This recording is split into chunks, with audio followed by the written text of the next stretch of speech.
बिस्मिल्लाहिर्रहमानिर्रहीम। अस्सलाम वालेकुम बच्चों। लास्ट लेक्चर में मैंने आपसे डिस्कस किया अबाउट इंट्रोडक्शन टू बायोलॉजी, जिसमें हमने सीखा कि बायोलॉजिस्ट कौन होते हैं, बायोलॉजी क्या है, लाइफ की डेफिनेशन क्या है, लाइफ की कैरेक्टरिस्टिक्स क्या हैं और लिविंग थिंग्स जो हैं उनको हम किस तरह से डिफाइन कर सकते हैं। आज के लेक्चर में मैं आपसे बात करूंगा fields of specialisation in biology. इसमें हम जानेंगे मुख्तलिफ फील्ड्स के बारे में जिसमें आप इन फ्यूचर स्पेशलाइजेशन कर सकते हैं। First, that is biogeography. Biogeography is the study of distribution of living organism in nature. It can B zoogeography or it can be phytogeography. When we talk about the zoogeography, it refers to the distribution of animals, whereas phytogeography is the distribution of plants in different regions of the earth. Biotechnology is the use of living organisms and the processes occurring in them for the service of human being in various industries. That is called biotechnology. For example, अगर हम इस बात के बारे में पढ़ें कि milk जो है उसको आप योगर्ट में कन्वर्ट करते हैं by inoculating certain bacteria, that is the example of biotechnology. Cytology, that is the study of cells. Cells जो हैं वो प्रोकैरियोटिक भी हो सकते हैं, यूकैरियोटिक भी हो सकते हैं। इवन आप ह्यूमन बीइंग के अंदर ही अगर मसल सेल्स को ऑब्जर्व करें या जो है ब्लड सेल्स को हम उनको स्टडी करें, that it is called cytology. Ecology is the study of living organism and the interaction among them as well as their relationship to the external environment. That is called ecology. आपने previous classes में पढ़ा होगा food web food chain जो है जिसमें producers हैं और consumer हैं, वो सारी चीजें हम किस में डिस्कस करते हैं, इकोलॉजी में। Embryology is the study of gamete formation, fertilization and development of the embryo or even fetus. Embryo जो है वो प्लांट एम्ब्रियोज भी हो सकते हैं और एनिमल एम्ब्रियोज जो है वो भी हो सकते हैं। अगर हम उनको स्टडी करेंगे then it is called embryology. Environmental biology is the study of living organism, interaction among them and their interaction with the environment. Basically environmental biology को अगर हम इकोलॉजी से कंपेयर करें तो एनवायरमेंटल बायोलॉजी ब्रॉडर टर्म है और ecology जो है इसका सब सब्जेक्ट होगा। इकोलॉजी पॉपुलेशन की स्टडी है और उनके अंदर जो इंडिविजुअल्स हैं पॉपुलेशन में उनके दरमियान में इंटरेक्शन है, ये पॉपुलेशन का आपस में इंटरेक्शन है और उनका अपने एनवायरनमेंट के साथ रिलेशनशिप है। एनवायरमेंटल बायोलॉजी में हम स्पेसिफिकली ह्यूमन एक्टिविटीज जो है उसको डिस्कस करते हैं, उसका इफेक्ट जो है एनवायरनमेंट पर क्या है और एनवायरनमेंट जो है लिविंग ऑर्गेनिज्म को किस तरह अफेक्ट कर रहा है। क्लाइमेट चेंज जो है जो आ रही है, for example global warming, greenhouse gases का क्रिएट होना, that is due to the human activities, उसको हम जो है डिस्कस करते हैं एनवायरमेंटल बायोलॉजी में। Then we come towards evolutionary biology. Evolutionary biology is the study of evolution और एवोल्यूशन वो प्रोसेस है जिसकी वजह से एक स्पीशीज से दूसरी स्पीशीज जो है वो इवॉल्व होती हैं। जो डाइवर्सिटी हम आज ऑर्गेनिज्म की ऑब्जर्व करते हैं in our surrounding, that is the result of evolution. Evolution में हम देखते हैं कि कौन से डिसेंडेंट हैं, कौन से एंसेस्टर हैं। लाइक जो ह्यूमन एवोल्यूशन को हम स्टडी करें, that is the example of evolutionary biology. Fresh water biology is the study of living organism inhabited to fresh water. Fresh water जो है जैसे पॉन्ड्स, लेक्स या रिवर्स में वाटर है, ये फ्रेश वाटर कहलाता है। इसके अंदर जो सोल्यूट्स हैं उसकी कंसंट्रेशन कंपैरेटिवली मैरीन वाटर से कम होती है, तो यहाँ पर एग्जिस्ट करने वाली जो लाइफ है वो मैरीन लाइफ से डिफरेंट होगी।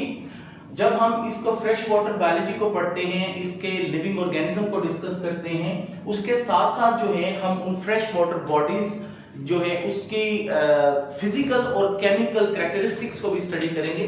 मिसाल के तौर पर हम फ्रेश वाटर बॉडी का टेम्परेचर नोट करते हैं कि सरफेस से बेस तक जो है वो टेम्परेचर क्या है, फिर पीएच जो होता है उसको नोट करना। टेम्परेचर फिजिकल फैक्टर की एग्जांपल है और जो पीएच है that is example of chemical factor of the fresh water body. Genetics is the study of genes and their pattern of inheritance. इसको आप क्या बोलते हैं? जेनेटिक्स। मिसाल के तौर पर जो करेक्टरिस्टिक्स हैं लाइक स्किन कलर है या ब्लड ग्रुप है, ये पेरेंट्स से जो है ऑफस्प्रिंग के अंदर इनहेरिट होता है और उसकी इनहेरिटेंस की जो कॉज है they are genes. Genes are the parts of DNA that control a particular trait in an organism. Human biology refers to the study of human being with various aspects like anatomy, human molecular biology, human genetics, human evolution, etc. So it is basically an interdisciplinary science that deals with the study of human being from various fields. Histology is the study of tissues. If we study the muscle tissue, that is the example of histology. Marine biology is the study of living organism inhabited to marine waters. Marine water जो है उसके अंदर solute की concentration ज्यादा होगी, यहाँ हम living organism को स्टडी करेंगे, उसके साथ साथ मेरीन वाटर के कैरेक्टरिस्टिक्स को भी जो है हम स्टडी करेंगे। Microbiology is the study of micro organisms like bacteria, viruses, fungi etcetera. इसकी एग्जांपल जो है आजकल आप देख रहे हैं कि कोविड-19 की जो पेंडेमिक है उसकी कॉज नोवेल कोरोना वायरस है। अगर आप नोवेल कोरोना वायरस को स्टडी कर रहे हैं तो वो क्या है? That is microbiology.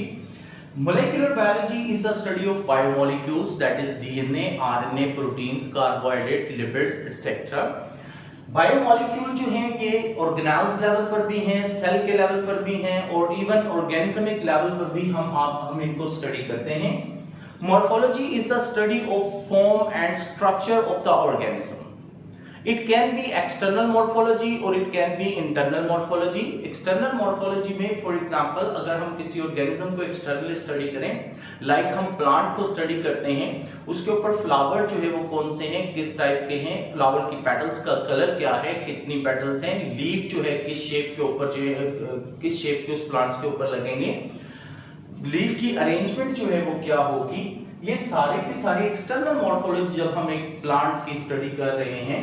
तो दूसरी तरफ जो है वो इंटरनल, अगर आप प्लांट का क्रॉस सेक्शन कट करें और उसके अंदर आप डिफरेंट टाइप के जो है टिश्यूज को स्टडी करें, उसके पार्ट्स को प्लांट के, तो आप उसको क्या कहेंगे? Internal morphology. Internal morphology is also known as anatomy. Palaeontology is the study of fossils. Fossils can be plant fossils और they may be animal fossils. अगर प्लांट फॉसिल्स को स्टडी करें तो इसको हम बोलते हैं पैलियोबॉटनी, और अगर हम एनिमल फॉसिल को स्टडी करें तो इसको हम बोलेंगे palaeozoology. Parasitology is the study of parasite in relation to its host, mode of transmission of the parasite, कि पैरासाइट होस्ट के अंदर जो ट्रांसमिट कैसे होता है, लाइफ हिस्ट्री जो है पैरासाइट की क्या है, पैरासाइट होस्ट के अंदर अपना लाइफ साइकिल जो है वो किस तरह से कंप्लीट करता है, उसको हम डिस्कस करते हैं पैरासाइटोलॉजी में। Physiology is the study of different parts of the organism in relation to the functions. मिसाल के तौर पर लीफ जो है वो प्लांट की बॉडी का एक पार्ट है और इसका फंक्शन क्या है? फोटोसिंथेसिस, जिसको आप अपनी प्रीवियस क्लासेस में पढ़ के आए हैं। फोटोसिंथेसिस में लाइट रिएक्शन है, डार्क रिएक्शन है। जब ये सारी चीजें हम डिस्कस कर रहे हैं तो हम क्या पढ़ रहे होते हैं? Physiology. Social biology is the study of social behaviour and communal life of the human being. इसमें हम ह्यूमन बीइंग जो है उसका बिहेवियर लाइक एग्रेशन है, अल्ट्रुइज्म है, इसको स्टडी करते हैं, that is called social biology. तो ये वो फील्ड है बायोलॉजी के जिसमें जो है आप स्पेशलाइजेशन कर सकते हैं इन फ्यूचर। अगर हम बोर्ड के एग्जाम के लिहाज से बात करें तो एग्जाम में जो है आपसे या तो इनमें से एमसीक्यूज बना के पूछ लिया जाता है या इनकी जो है एज अ शॉर्ट क्वेश्चन आपसे डेफिनेशन पूछ ली जाती है। अपने नेक्स्ट लेक्चर में इंशाल्लाह मैं आपसे डिस्कस करूंगा levels of biological organisation. Thank you.